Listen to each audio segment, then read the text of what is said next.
시편 6편은 다윗의 7대 참회 시 중에 하나입니다. 시편 6편, 32편, 38편, 51편, 102편, 130편, 143편, 요게 시편 가운데 나타난 다윗의 7대 참회시인데 그 중에 가장 먼저 등장하는 6편이 오늘 본문이 되겠습니다. 오늘 이 7대 참회시 중에 오늘 다윗의 이 말씀을 첫 번째 나오는 이 말씀에는 다윗이 큰 위기를 만났는데 이 위기의 근원이 어디 있냐? 우리아의 가정을 파괴시킨 죄에 대한 대가를 치르고 있어요. 그의 아내 밧세바를 데려다 간음하는 일을 저질렀고 우리아를 전쟁터에 내보내서 죽임으로 오늘 그의 가정을 완전히 파괴하게 됐는데 지금 자기가 그 파괴를 당하는 그 죄값을 지금 당하고 있어요. 압살롬의 반역으로 인해서 아주 가정이 풍지풍파가 보통 난리가 나는 게 아니죠. 궁궐을 비워놓고 궁궐에 들어와서 이 압살롬이 아주 갖은 온갖 만행을 다 저질러요. 자, 이런 아주 큰 어려움을 겪습니다.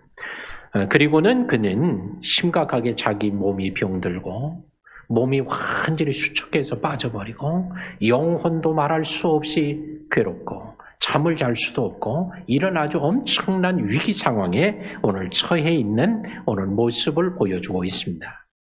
오늘 이런 위기 상황에서의 다윗의 모습을 우리가 함께 보면서 오늘 우리가 어렵고 힘들다고 할 때 우리는 다윗을 통해서 말씀하시는 하나님이 무슨 태도, 어떤 모습으로, 어떤 신앙적 자세를 가지고 이겨나갈 수 있게 될까라고 하는 걸 함께 좀 나누고 오늘 금년에다 아니면 우리의 일생 동안에도 이런 위기 상황이 닥쳤을 때 오늘 이 다윗을 생각하며 이기는 우리 모든 성도들이 되기를 주의 이름으로 축복합니다. 다윗이 어떤 위기 상황을 맞고 있는가를 보면 2절에 보면 내가 수척하여 싸우니 자기가 지금 수척하다는 거예요. 수척하다는 말은 몸이 병들어서 기운이 없는 상태를 말해요. 그러니까 몸이 병들어서 기운만 없는 게 아니라 몸이 바짝 말라버린 거예요. 다윗은 이 병이 무슨 병인지는 말하지 못하고 있어요. 어떤 병이었는지 병명은 말하고 있지 않으니까 알 수가 없지만 자기가 지금 병들어 있다는 수척하다는 단어를 썼어요. 우리말로 수척이라고 하는 것은 아주 몸에 살이 빠지고 야위어지는 걸 말하지만 이 히브리어에서 말하는 이 수척이라는 이 단어는 우리말로는 수척이라고 번역을 했지만 몸이 병들어 있는 상태, 기운이 완전히 다 빠져 있는 상태, 이걸 상태를 말합니다. 그러니까 다윗이 자기가 지금 병이 들어서 기운이 다 빠지고 또 몸도 살도 쭉쭉 다 빠져버린 거예요. 근데 자기는 지금 왕이기 때문에 의사가 아니라서 이게 무슨 병인 줄을 몰라요. 근데 하여튼 병명은 몰라도 자기는 지금 몸이 아픈 거예요. 먹을 수를 없어요. 살이 다 빠졌어요.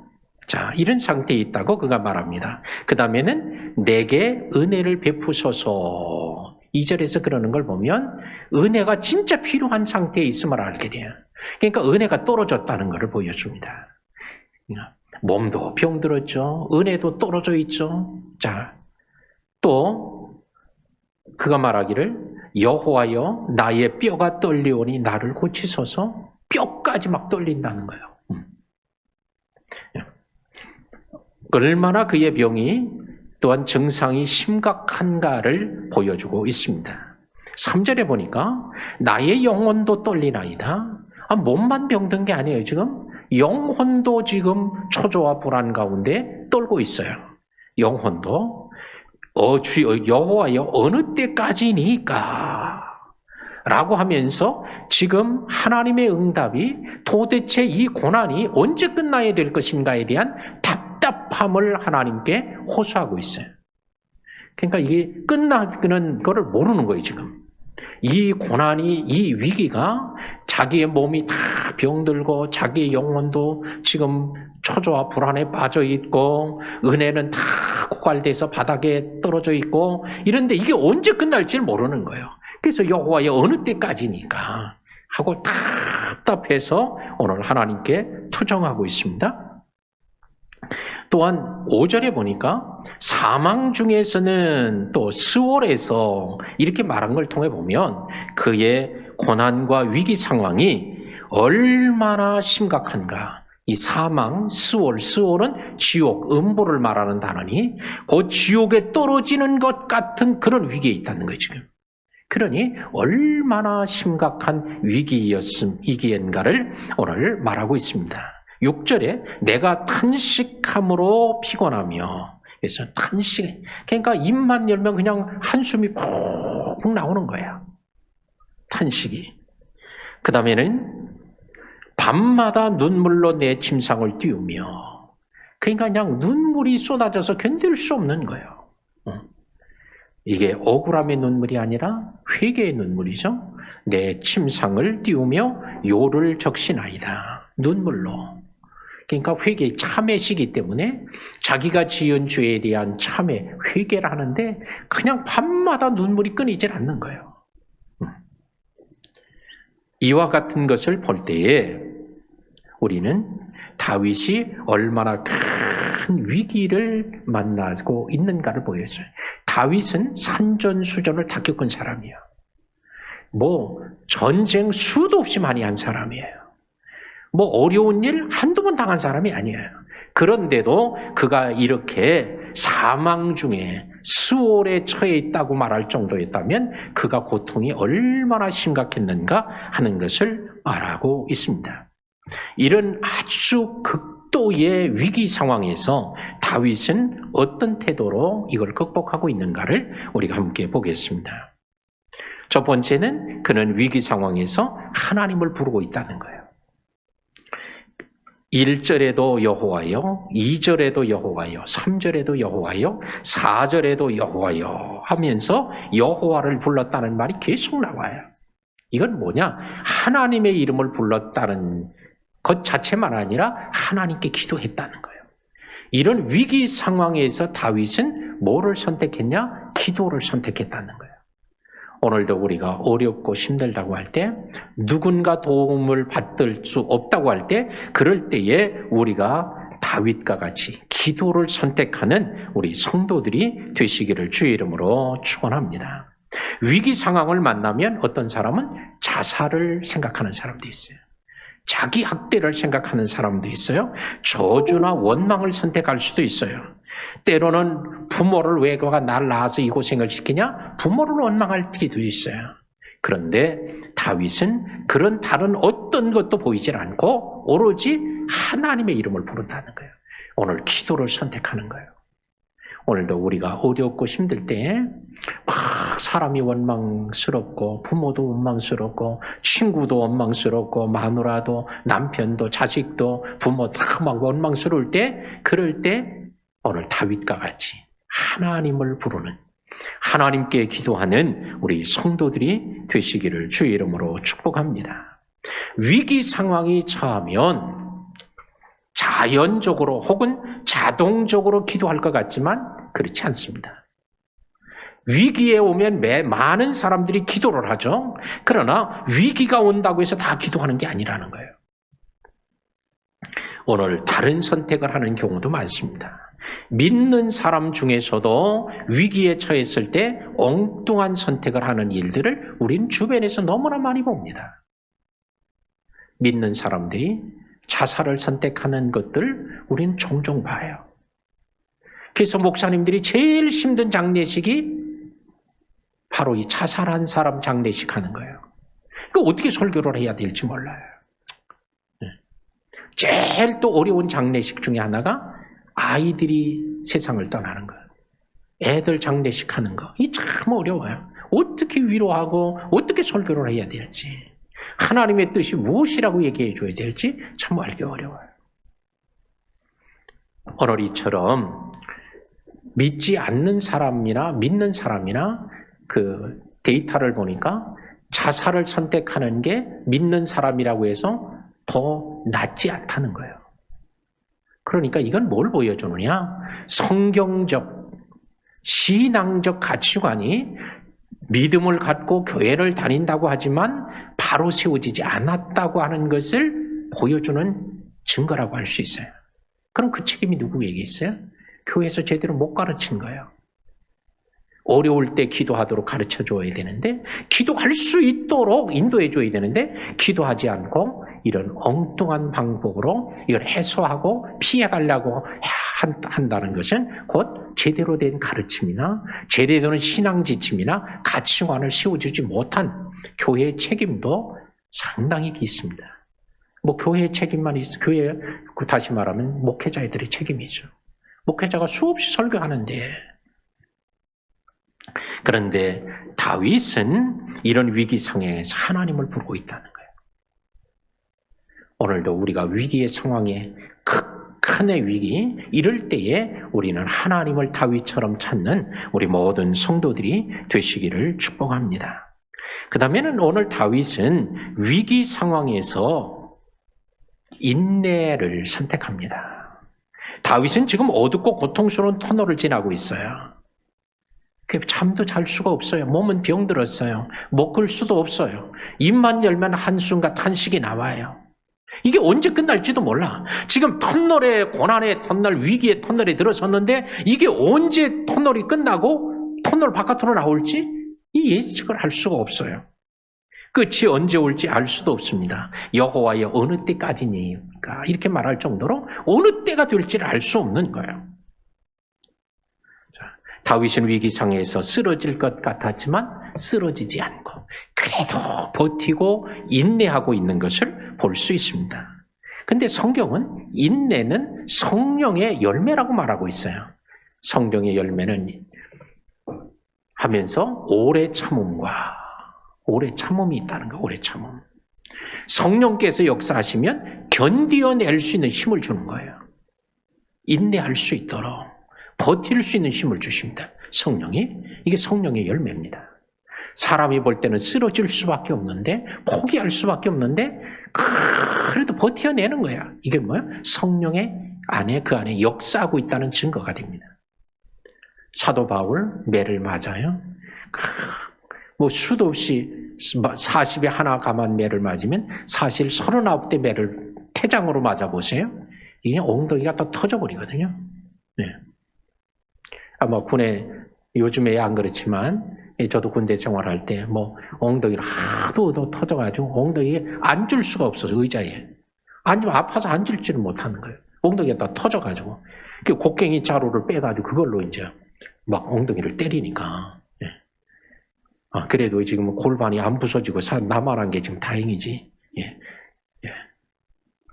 지금 생각하면 아주 끔찍하기도 하죠. 그러니까 군대 생활을 했던 곳 쳐다도 보기 싫은 거예요. 전역할 때는 그쪽을 보고 소변도 안 본다는 거예요. 그냥. 아주 지긋지긋해서. 네. 저도 지금도 이제 그 생각이 종종 납니다. 근데 40에 하나 감한 매를 여러 번 맞았으니 이게 오죽했겠어요. 네. 그것도 뭐 살살 때리는 겁니까? 뭐 사극에 나오는 것처럼 배우들이 연기하는 겁니까? 아니잖아요. 그냥 아주 죽으라고 치는 거예요. 이 예수 믿는 놈, 이 못된 놈 하면서 그냥 죽으라고 치니까 엉덩이가 다 휘어졌을 거예요. 그랬지. 또 먹지 못함, 배고픔, 추위, 바다의 위험, 강도의 위험, 수도 없는 많은 이런 위험들을 겪었습니다. 근데 그런 가운데서도 사도 바울은 자기가 견딜 수 있었던 게 뭐예요? 성령이 자기 안에 역사하기 때문에 그걸 이길 수 있었던, 그 당하는 고난보다 하나님의 주시는 은혜가 더 크니까 그걸 이길 수 있는 거예요. 오늘도 이 위기를 이길 수 있는 것은 위기로 인하여 당하는 고난보다 하나님이 주시는 은혜가 더 크면 어떤 고난도 이기게 될 줄로 믿습니다. 그러나 아무리 작은 고난이라도 하나님의 은혜가 그거보다 못하면 이게 커져서 견디지 못하는 거예요. 그래서 죽음의 위기, 스데반과 같이 매를 돌로 맞아 죽어도 하나님의 은혜가 크니까 그걸 넉넉히 감당하는 거예요. 왜 돌에 맞은다고 안 아프겠어요? 피가 나고 다 찢어지고 하는데, 그러나 하나님의 은혜가 크니까 그걸 감당할 수 있는 거예요. 그래서 우리가 위기도 아주 문제지만 우리는 위기보다 하나님의 은혜가 더 풍성히 임해야 이길 수 있음을 알고 우리는 이 어려운 때일수록 하나님의 은혜로 더 풍성한 우리 성도들이 되시기를 주의 이름으로 축복합니다. 또한 그는 다윗은 위기 상황에서 죄와 거리를 두었다는 거예요. 위기가 닥쳐왔을 때 죄와 거리를 두는데 어떻게 해요? 다윗은 악을 행하는 너희는 다 나를 떠나라. 그러니까 위기 상황이 오니까 별별 유혹이 오는 거예요. 그가 악하게 하니까 당신도 악하게 해야 된다. 그가 못되게 하니까 당신은 더 해야 된다. 막 별의별 얘기들이 다 오지만 그러나 다윗에겐 얘기합니다. 악을 행하는 너희는 다 나를 떠나라. 악과 거리, 죄와 거리를 둡니다. 위기 상황에 처하면 신앙을 내려놓고 불신앙을 선택하는 사람도 있어요. 위기가 닥치면 경건을 내려놓고 타락하는 경우도 있어요. 위기가 닥치면 하나님을 버리고 점쟁이를 찾아가는 경우도 있어요. 자, 그러나 다윗은 위기 상황에서 오히려 죄와 거리를 멀리 두었다는 거예요. 죄는 떠나가라는 거예요. 악한 자는 내게서 물러가라는 거예요. 오늘도 우리는 위기 상황이 닥쳤을 때 오히려 죄를 버리는, 그리고 하나님께 나가 하나님을 붙잡는 이런 경건한 성도들이 돼야 할 줄로 믿습니다. 또한 다윗은 위기 상황에서 찬송합니다. 오늘 시편 6편에 표제어가 그렇게 되어 있죠. 다윗의 시 인도자를 따라 현악 8째 줄에 맞춘 노래. 이는 곧 그가 다윗이 현악에 맞추어서 찬양했다는 것을 볼 수 있습니다. 위기 상황에서 찬송할 수 있다는 것은 경건한 신앙, 성숙한 신앙의 모습을 보여주고 있어요. 자, 위기가 닥치면 대부분 불평해요, 원망해요, 짜증을 내요, 탄식을 해요. 그런데 오늘 그는 하나님을 찬양합니다. 요즘에 트로트가 대세잖아요. 뭐 어디든지 틀기만 하면 트로트가 나와요. 이 방송 틀어도 나오고 저 방송 틀어도 나오고 뭐 낮에도 나오고 밤에도 나오고 그냥 막 계속 나오는 거예요. 그냥. 예. 그래서 요즘에는 애들도 이제 트로트 학원을 보내는 거예요. 예. 뭐 누가 박세리가 골프 하다가 뭐 어떻게 했다 그러니까 그냥 다 골프 그냥 그쪽으로 보냈는데 요즘에는 전부 다 막 애들 초등학교 유치원부터 막 그냥 트로트 가르치는 거예요. 막. 난리도 아니에요, 요즘에. 근데 트로트만 불러도 뭐 기분이 좋아졌다니 뭐 속이 후련해졌다는데 노래만 가서 몇 곡을 하고 났더니 뭐 그냥 아주 속이 아주 그냥 뻥 뚫리는 것 같다는데 우리는 오늘 하나님에 대한 찬양은 그보다 더 큰 은혜, 더 놀라운 축복, 더 놀라운 하나님의 역사를 가져오는 통로가 되는 줄로 믿습니다. 그래서 위기가 다가왔을 때 입으로 우리 최 목사님처럼 이렇게 찬양을 잘하면 입으로 막 찬양을 많이 할 수는 좋고 뭐 악기를 할 수 있으면 악기로 하고요. 뭐 두드리는 거 들어보라 하면 들어보라 하든지 뭐 기타로 하면 기타로 하든지 어떤 것으로든지 하나님을 찬양하는 그럴 때 하나님이 그 찬양 가운데 역사하실 줄로 믿습니다. 이스라엘 찬송 중에 거하시는 주여 주는 거룩하시니이다. 하나님은 이스라엘의 찬송 중에만 거하시는 하나님이 아니라 오늘 꿈을 이루는 교회의 찬양 중에도 거하시고 오늘 꿈을 이루는 성도들 중에도 찬양 중에 거하시는 주님이신 줄로 믿습니다. 뭐 이렇게 찬양을 또 잘하면 뭐 잘해도 좋죠. 뭐 못한다고 걱정할 거 없어요. 왜? 아버지께 드리는 아버지한테 하는 건데 뭐 애들이 뭐 노래 잘한다고 집에서 뭐 박수 받는 거예요? 자기 아버지, 자기 엄마 앞에서 하니까 박수 받는 거예요. 못해도, 틀려도, 음정이 잘못돼도 그거 관계없어요. 예. 아이고 이거 못하던 게 하는구나 그냥 막 박수를 치고 좋아합니다. 하나님 앞에 우리가 믿음으로 중심으로 하나님 앞에 현하게 8줄을 맞춘 쨋줄에 맞춘 이 노래로 불렀던 오늘 다윗과 같이 오늘도 어려울 때 찬양을 택하는 그럴 때 하나님의 놀라운 역사가 이루어지게 될 줄로 믿습니다. 바울과 실라도 빌립보 감옥의 위기 상황에서 어떻게 해요? 기도하고 찬송했어요. 그들이 한 거는 기도와 찬송밖에 없어요. 그랬더니 이에 지진이 나서 옥토가 흔들리고 메인 것이 풀어지고 문이 다 열린지라. 자, 바울과 신라는 기도하고 찬양한 것밖에 없지만 하나님이 그 기도와 찬양을 들으시고 지진을 나타내게 하고 또한 문이 열리고 메인 것들이 풀어지게 하는 기적을 하나 나타냈어요. 단순히 이렇게 보이는 환경적인 것만 나타난 게 아니라 간수가 구원되는 역사도 나타나고요. 빌립보 교회가 세워지는 역사가 나타나는 거예요. 오늘 이처럼 기도와 찬송은 우리가 생각한 것보다 상상을 초월하는 하나님의 역사를 가져오는 줄로 믿습니다. 1절로부터 우리 7절까지 이렇게 쭉 보았어요. 1절로부터 7절까지 내용은 과 18절로부터 10절까지의 내용은 완전 딴판입니다. 그러니까 1절로부터 7절까지 그 다음에 마지막 이제 둘로 나누면 8절로 10절인데 완전히 딴판이에요. 내용이. 그래서 어떤 사람들은 성경학자들은 이걸 보다가 깜짝 놀라는 거예요. 아, 이거 한 사람이 쓴 게 아니로구나. 한 사람이 썼다면 어떻게 이렇게 내용이 달라질 수 있을까? 이래서 이거 두 사람이 썼다고 말하는 학자들도 있습니다.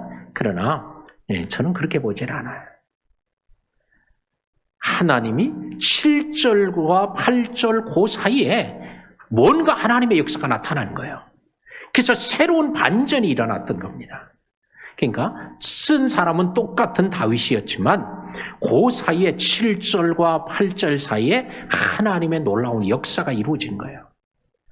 오늘도 기도할 때, 찬송할 때, 또한 죄를 버릴 때에 하나님이 놀랍게 역사하는 일이 반드시 일어날 줄로 믿습니다. 왜? 하나님은 살아계시니까, 하나님은 모든 걸 듣고 들으시는 하나님이니까. 오늘날에도 우리는 이런 하나님을 믿고 여기까지 왔고 이런 하나님을 경험하면서 왔습니다. 자, 근데 이제 8절로부터 그럼 어떤 반전이, 어떤 놀라운 새로운 일이 벌어지느냐? 자, 지금까지는 막 힘들어하고 찬송하고 막 몸부림치고 막 그런 이제 과정이었어요. 근데 8절 하반절에 보니까 여호와께서 내 울음소리를 들으셨도다. 내 울음소리를 들으셨도다. 이게 무슨 소리예요? 내가 눈물로 기도하는 소리를 하나님이 듣고 응답하셨다. 다시 말하면 위기 상황에서 승리를 선포하는, 응답을 선언하는 내용입니다. 하나님이 내 기도를 들어주었다고 그냥.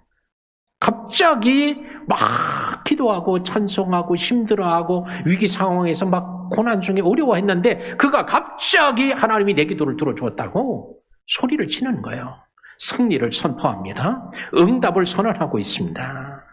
또한 9절에도 그래요.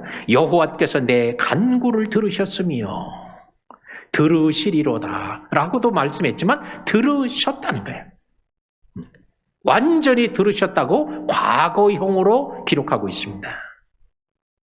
이미 들어주었다는 거야. 이미 하나님께서 듣고 응답하셨다고 오늘 말하고 있어요. 그러니까 7절과 8절 사이에 뭔가 기록은 안 돼 있는데 그 사이에 하나님의 응답이 나타난 거예요.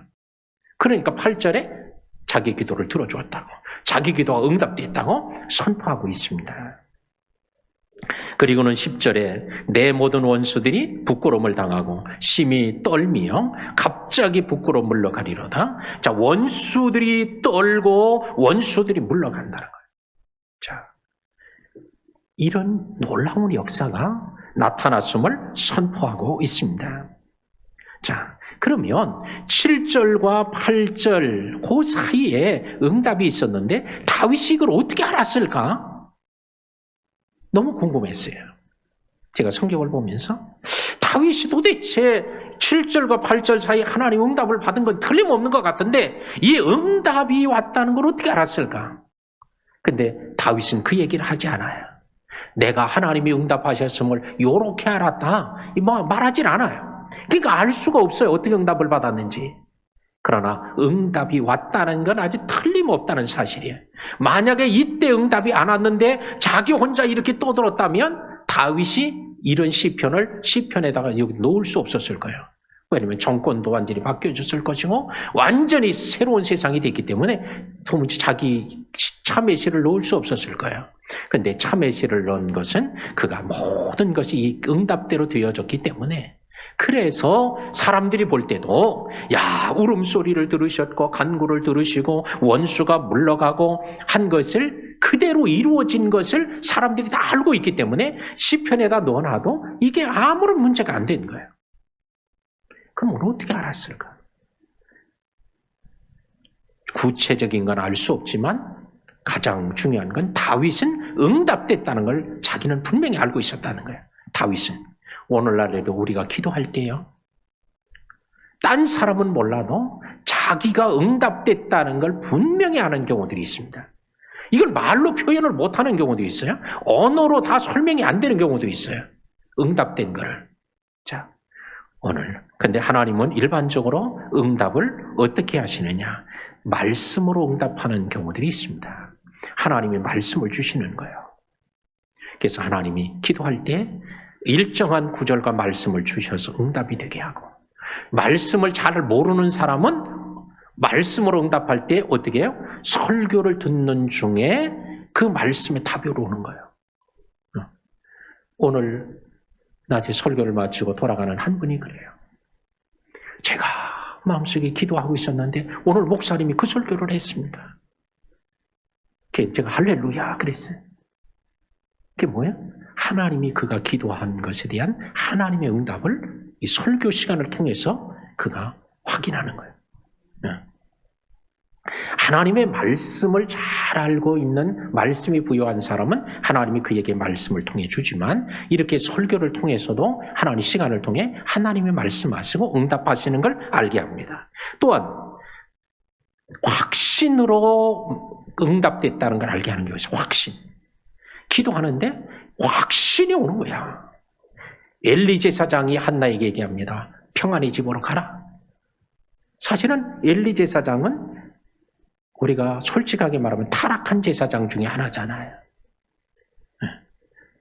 그런데 그가 술 취한 줄 알고 횡설수설하는 줄 알고, 너 왜 술 취해가지고 와서 횡설수설하냐? 성전에 와서. 그러고 꾸짖었잖아요. 그럴 때 산나의 얘기를 듣고는, 그래, 내가 그렇게 아이를 갖고 싶어서 그랬냐? 그럼 집으로 가, 평안히 가. 그랬는데 한나는 그 말을 듣는 순간에 뭐가 왔어요? 확신이 온 거예요. 확신이 오면서 이제는 다시는 근심하지 않았다는 거예요. 이렇게 하나님이 기도할 때 확신을 주어서 응답을 알게 하시는 경우가 있어요. 확신을.